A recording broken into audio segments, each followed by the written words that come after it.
یہودی مسلمانوں سے اتنی نفرت کیوں کرتے ہیں؟ یہودی مسلمانوں سے صرف اور صرف حضور اکرم صلی اللہ علیہ وسلم کی وجہ سے نفرت کرتے ہیں۔ یہودی اللہ تعالیٰ کو مانتے ہیں، اللہ تعالیٰ کو تسلیم کرتے ہیں، جبکہ صرف اور صرف نبی علیہ السلام کو نہیں مانتے ہیں، نبی علیہ السلام کی تصدیق نہیں کرتے۔ تو نبی علیہ السلام کی وجہ سے آج کے مسلمانوں کو یہودی بڑی تنگ نظری سے دیکھتے ہیں، مسلمانوں کو دہشت گرد کہتے ہیں اور قسم قسم کے برے گھٹیا الفاظات مسلمانوں کو دیتے ہیں، اور ان کا یہی نظریہ ہے اور یہی خیال ہے کہ آج کل معاشرے میں جو بگاڑ ہیں یہ سارے کے سارے مسلمانوں کی وجہ سے ہیں۔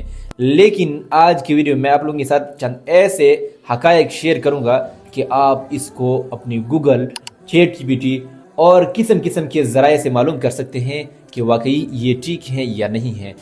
وہ 10 ممالک جہاں جسم فروشی سب سے پہلے نمبر پر ہیں، ان میں کسی مسلمان ملک کا نام شامل ہے یا نہیں ہے؟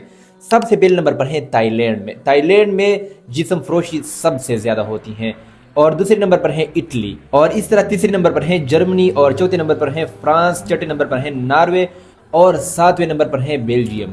یہاں پر غیر مسلم آباد ہیں، کسی مسلم ممالک کا نام اس فہرست میں شامل نہیں ہے کہ جہاں پر جسم فروشی سب سے زیادہ ہوتی ہو۔ اور وہ 10 ممالک جہاں چوری اور ڈکیتی کی شرح سب سے زیادہ ہیں، سب سے پہلے نمبر پر ہے ڈنمارک، اور دوسرے نمبر پر ہے زمبابوے، اور تیسرے نمبر پر ہے آسٹریلیا، چوتھے نمبر پر ہے کینیڈا، 5ویں نمبر پر ہے نیوزی لینڈ، اور چھٹے نمبر پر ہے ہندوستان، 7ویں نمبر پر ہے انگلینڈ، 8ویں نمبر پر ہے امریکہ۔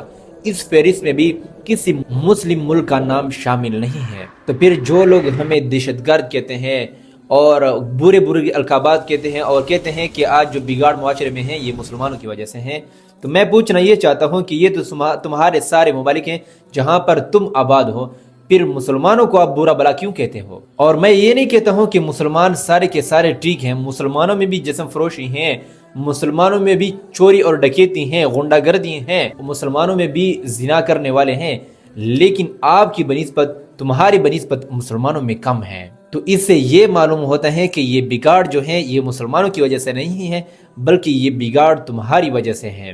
یہ پوری دنیا جو قائم ہے یہ مسلمانوں کی وجہ سے ہے۔ اگر زمین پر کوئی مسلمان نہ رہا تو اس دن یہ دنیا ختم ہو جائے گی۔